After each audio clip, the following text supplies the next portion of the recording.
ايوه يا ابو الصحاب، مزاجنا فل ومخلصين كل اللي كان علينا.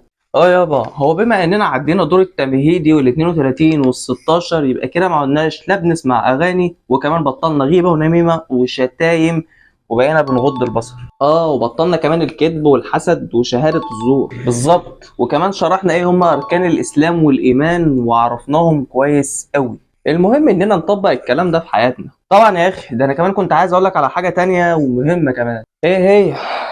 قول لي. عايز احمي نفسي، ما انا مش ضامن ان بعد كل ده ان اتفتن او اقع في ذنب من اللي كنت بعمله. معاك حق. انا هقول لك على اكتر حاجه في الدنيا هتحميك وتحفظك وتقويك على اي شيء داخل عليه. مستني ايه؟ يقول على طول. الكلام على اعظم كتاب في الكون. قراءتك للقران يوميا وانك تحفظ على قد ما تقدر هتشوف منزلتك في الدنيا بتعلى، وهتعلى كمان في الاخره، وهيكون حصن ليك من اي شر الا ان شاء الله. غير كده، هو بعيد عن الموضوع، بس انا اوقات كتير بحس بتوتر وكأن في حاجه بتجري ورايا، وببقى ملهوف كده ومش مركز، وافكاري كلها بتبقى متلخبطه. القران هو بدايه لكل شيء جميل في حياتك، من هدوء نفسي لتراخي اعصاب، ومع تعودك على قراءه القران مش هتلاقي عندك ضغط نفسي تاني، وكمان هتعرف تاخد القرار الصح. ده ازاي بقى؟ هو عموما ان ناخد قرار صح لازم تكون الدماغ موزون تمام. في تجربة علمية بتقول إن سماعك أو تلاوتك للقرآن بيوصل موجات صوتية بتردد معين لخلايا المخ. بيحصل إيه بقى؟ الأمواج الصوتية دي بتنشر حقول على خلايا الدماغ، فبيحصل بعدها إعادة توازن للخلايا العصبية الموجودة في الدماغ. وإيه كمان؟ وكمان بيدي مناعة لمقاومة الأمراض. نفهم إيه بقى؟ إن كده القرآن بيعمل برمجة لخلايا المخ، وكمان بيحميك من الأمراض. بسم الله الرحمن الرحيم. يا أيها الناس قد جاءتكم موعظة من ربكم وشفاء لما في الصدور وهدى ورحمة للمؤمنين. بص، هو أنا فاهم كويس أوي إن القرآن حاجة عظيمة، بس أنا برضو عايز أعرف إيه تاني مميز في القرآن؟ إيه تاني مميز فيه؟ كتير أوي يا حبيبي، محتاجين أسبوع وأكتر عشان نقدر نستوعب جماله، بس خليني معاك واحدة واحدة. بص يا سيدي، كفاية إنك ممكن تاخده منهج لحياتك كلها. من الاخر هتحتاجه في كل موقف هيعدي عليك، وهيبقى معاك في كل دقيقة في يومك. اشرح لي اكتر، يعني فهمنا كل حاجة بالشيء بتاعها بآية من القرآن عشان اقدر استوعب. بس كده؟ خد وعد عندك يا سيدي، المهم بس انك تركز كويس قوي في اللي جاي. مستعد اهو؟ معاك او بص، استنى اجيب اي حاجة نطر بيها على نفسنا. كنتالوب. كايه؟ اناناس اناناس. كده اظبط. اعظم طبق اناناس لاعظم صاحب في الدنيا. تسلم يا حبيب اخوك. جاهز؟ جاهز يا اخويا. ماشي، انت في الشارع وحد رخم عليك وضايقك جامد، واقل رد فعل متوقع منك انك تضربه او حتى تشتمه على طول. دي محتاجه كلام؟ دي غلط، لان ساعتها هتفتكر آية الذين ينفقون في السراء والضراء والكاظمين الغيظ والعافين عن الناس والله يحب المحسنين. حاجة تانية، مستواك في المذاكرة ما كانش قوي، بس ربنا كرمك ونجحت وعديت صافي. اللي بتعمله هو انك هتحتفل وتجري على اصحابك وتظبطوا سهرة وتخرجوا تخربوها اغاني ورقص. حصل وبيحصل وهيحصل. اكبر غلط، لان المفروض قلبك هيوقفك ساعتها وهيفكرك بكلام ربنا. وعصيتم من بعد ما اراكم ما تحبون. حوار تاني، زي انك شفت حد هو وصاحبك متخاصمين بقالهم كتير، بدل ما تزيد فترة خصامهم لا انت تعمل بالآية دي: انما المؤمنون اخوة فاصلحوا بين اخويكم. يا سلام على عظمة القرآن. لسه اتقل واسمع. وقت ما بتعمل ذنب فشطانك بيقوم مكبرة في دماغك وانك خلاص اتعودت على كده ومعدتش هتعرف تبطل الذنب ده. هيهيئها لك ان الدنيا قفلت على كده وربنا مش هيقبل منك توبة تاني، لان يا حرام انت بقيت خلاص اسير الذنب ده وهتعمله كل يوم. معاك حق.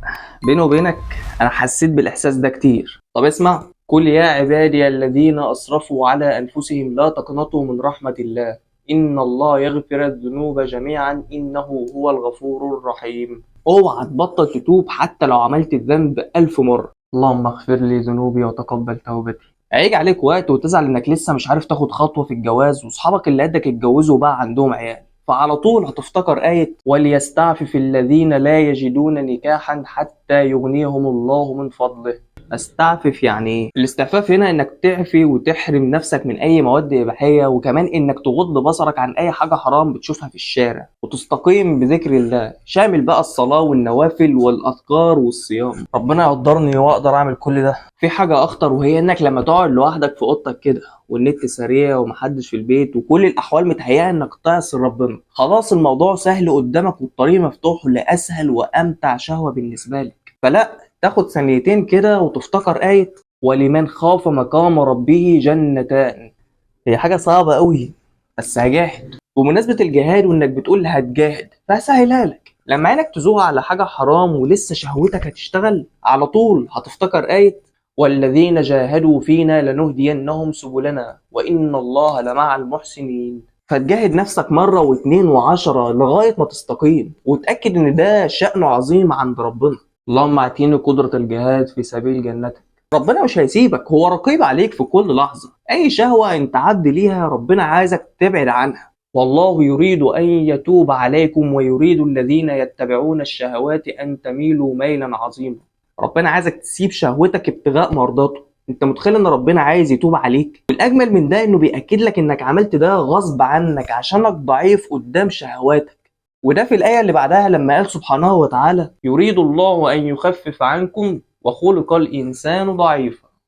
سبحان عظيم وكلامه عظيم. لما تعمل كل اللي عليك وتلاقيها مقفلة من كل ناحية، وتزهق من قلة الفلوس بتاعة الشغل والمعيشة اللي بقت صعبة، فتقرر إنك تجيب فلوس من أي جهة أيا كان مراهنات أو أي جنيه سهل، فعلى طول يحضر في ذهنك آية ولنبلونكم بشيء من الخوف والجوع ونقص من الأموال والأنفس والثمرات وبشر الصابرين.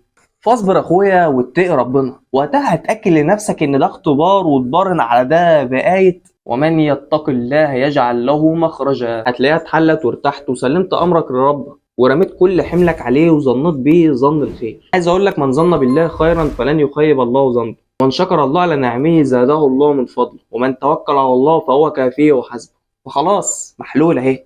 كل اللي عليك انك تتدبر الايات والاحاديث اللي بتسمعها وتطبقها في كل دقيقه في حياتك. باذن الله هعمل كده، وهحاول على قد ما اقدر احفظ القران عشان الدنيا هتبقى اسهل. على فكره ده مش هيفيدك في الدنيا وبس، ده كمان هيبقى شفيع ليك يوم القيامه. قال رسول الله صلى الله عليه وسلم اقرأوا القرآن فإنه يأتي يوم القيامة شفيعا لأصحابه. بس أنا بلاقي القرآن صعب على لساني وبقعد أتهته فيه وبحس إن كده باخد ذنب. ده بالعكس، أنت كده ليك أجرين. قال رسول الله صلى الله عليه وسلم الماهر بالقرآن مع السفرة الكرام البرر، والذي يقرأ القرآن ويتتعتع فيه وهو عليه شاق له أجران. يا رب الاقي وقت أعرف أقرأ فيه، لأن عايز أعمل ورد يومي، بس مش ضامن إن هعرف أعمل ده كل يوم وسط كل الزحمة اللي في حياتي دي، من تعليم لشغل البهدلة. ثانية كده، هو مش القرآن كلام ربنا؟ ما أنا ممكن أدعي ربنا طول ما أنا فاضي برضه. كلامك مظبوط، بس أعرف الأول فضل وعظمة القرآن في النقطة دي. أفضل ذكر ممكن تذكر به ربنا هو القرآن، فتبقى الأفضلية للقرآن دايما. تمام، يبقى أنا كده قررت أنا هعمل إيه. هدي كل ما افضت عشان افضي وقت لقراءة القرآن. هو مش على قد القراءة، انت حاول تفهم معاني وتفسير الآيات اللي بتقرأها. هتلاقي القراءة بقت أمتع وانت بتتخيل القصص اللي موجودة جوه القرآن، وكمان بتعمل حسابك لكل حاجة وبترتاح عشان انت لقيت خلاصة الدنيا والآخرة جوه القرآن. تسلم يا حبيبي. عارف النهارده كانت حلوة قوي بمجرد اننا جبنا سيرة القرآن. يلا نتقابل الأسبوع الجاي وهتلاقيني مستعد لدور ربع النهائي بإذن الله. ربنا يقويك ويجعلك من عباده الصالحين يا اخويا. لو لسه مكمل معايا لغايه هنا فحابب اشكرك على دعمك ليا اللي انت هتكمله بلايك وشير للفيديو ده وكومنت بالصلاه على النبي، واتمنى انك تدعي لاخواتنا المستضعفين بالصبر والثبات والنصر باذن الله. وما تنساش تسبسكرايبر في القناه وتفعل زر الجرس عشان اول ما ننزل جديد يوصلك. السلام عليكم ورحمه الله وبركاته.